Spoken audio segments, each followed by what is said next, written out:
Definisi performance review. Performance review adalah proses evaluasi kinerja secara berkala oleh atasan untuk menilai pencapaian, keterampilan, dan kontribusi mereka terhadap organisasi.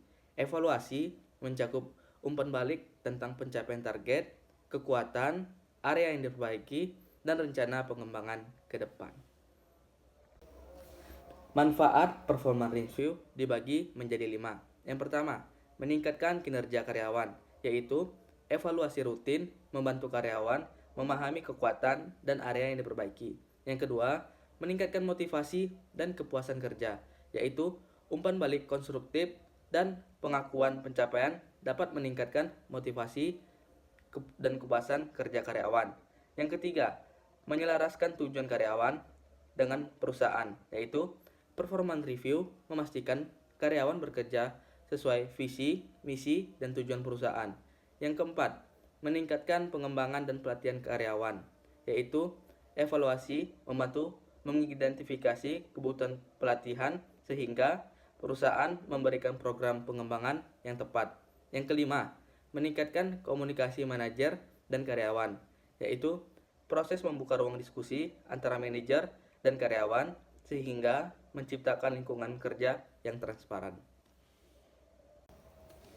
Tujuan performance review dibagi menjadi 5. Yang pertama, mengevaluasi kinerja karyawan, yaitu menilai pencapaian karyawan berdasarkan target, tugas, dan tanggung jawab mereka. Yang kedua, memberikan umpan balik konstruktif, yaitu membantu karyawan memahami kekuatan dan area yang diperbaiki untuk pengembangan mereka. Yang ketiga, menyelaraskan tujuan individu dengan organisasi, yaitu memastikan karyawan bekerja menuju tujuan strategis perusahaan. Yang keempat, mengidentifikasi kebutuhan pelatihan dan pengembangan, yaitu menentukan keterampilan atau pengetahuan yang ditingkatkan agar karyawan berkembang lebih lanjut. Yang kelima, membangun komunikasi yang lebih baik, yaitu membuka dialog antara manajer dan karyawan untuk memahami harapan, tantangan, dan aspirasi mereka. Ideal review. Ideal review dibagi menjadi 5. Yang pertama, berbasis data dan bukti, yaitu evaluasi didasarkan data yang konkret seperti pencapaian target, hasil kerja, dan feedback dari pelanggan. Yang kedua, jelas dan transparan, yaitu karyawan memahami parameter penilaian, ekspektasi perusahaan, dan bagaimana performa mereka diukur. Yang ketiga, fokus pada kinerja bukan kepribadian, yaitu penilaian berorientasi pada hasil kerja dan kontribusi, bukan aspek pribadi yang tidak relevan. Yang keempat, seimbang antara kritik dan apresiasi, yaitu umpan balik mencakup pengakuan atas pencapaian karyawan dan saran untuk perbaikan tanpa menjatuhkan motivasi mereka. Yang kelima, berlangsung secara berkala, yaitu evaluasi dilakukan secara teratur agar tidak menjadi formalitas tetapi benar membantu pertumbuhan karyawan. Tujuan review berbasis kekuatan dibagi menjadi 5. Yang pertama, meningkatkan motivasi dan kepuasan kerja, yaitu karyawan diberi kesempatan menggunakan kekuatan mereka dalam pekerjaan lebih termotivasi, puas, dan terlibat dalam pekerjaan. Yang kedua, membangun rasa percaya diri, yaitu menyoroti keberhasilan karyawan, meningkatkan rasa kepercayaan diri mereka dalam menjalankan tugas dan menghadapi tantangan. Yang ketiga, memastikan penempatan yang tepat, yaitu memahami kekuatan individu. Perusahaan dapat menempatkan karyawan pada proyek yang sesuai sehingga kerja optimal. Yang keempat, menciptakan lingkungan kerja yang positif, yaitu pendekatan berbasis kekuatan, membantu membangun budaya kerja yang suportif dan karyawan dihargai atas kontribusinya. Yang kelima, mendorong pengembangan karir yang efektif, yaitu review membantu karyawan dan manajer menyusun rencana pengembangan selaras potensi dan aspirasi individu. Apa yang dapat dilakukan tentang tinjauan kinerja dibagi menjadi 3. Yang pertama, sebelum tinjauan kinerja dibagi menjadi yang pertama, siapkan data dan bukti kinerja, yaitu kumpulkan catatan pencapaian, proyek, dan umpan balik dari klien atau rekan. Yang kedua, refleksi diri, yaitu evaluasi sendiri kekuatan, tantangan, dan pencapaian yang diraih. Yang ketiga, tetapkan tujuan, yaitu tentukan apa yang ingin dicapai dari tinjauan kinerja. Yang kedua, selama tinjauan kinerja dibagi menjadi yang pertama, dengarkan dengan terbuka, yaitu terima umpan balik dengan sikap positif, baik apresiasi atau saran. Yang kedua, ajukan pertanyaan dan klarifikasi, yaitu jika umpan balik kurang jelas, tanya detail agar bisa memahami dengan baik. Yang ketiga, bicarakan rencana masa depan, yaitu diskusi target kinerja, peluang, dan langkah pengembangan karir ke depan.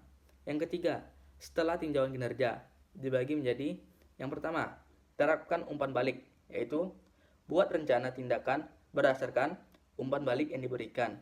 Yang kedua, tetapkan tujuan baru, yaitu gunakan hasil tinjauan untuk menetapkan target yang jelas dan realistis.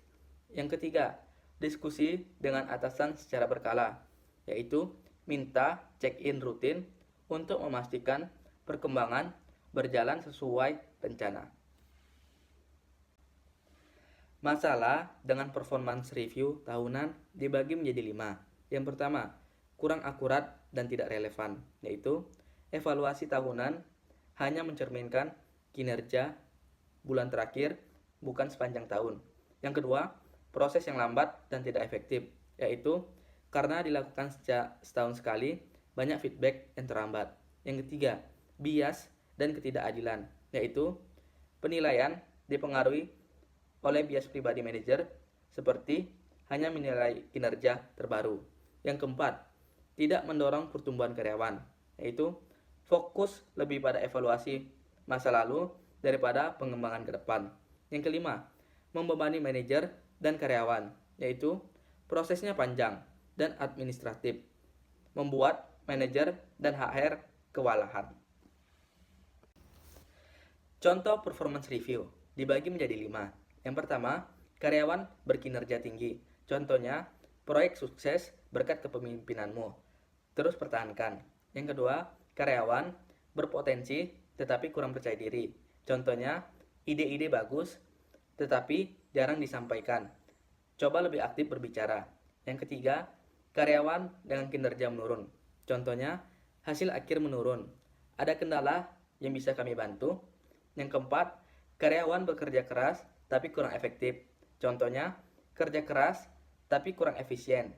Coba optimalkan manajemen waktu. Yang kelima, karyawan kurang berkolaborasi. Contohnya, hasil baik tapi tim butuh lebih banyak komunikasi darimu. Contoh kasus performance review. Judulnya, karyawan dengan potensi tinggi tetapi kurang percaya diri.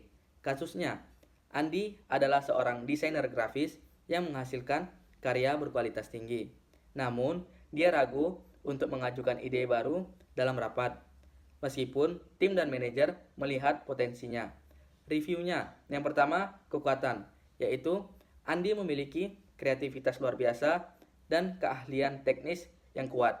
Yang kedua, area yang perlu ditingkatkan, yaitu perlu lebih percaya diri dalam menyampaikan ide dan mengambil inisiatif.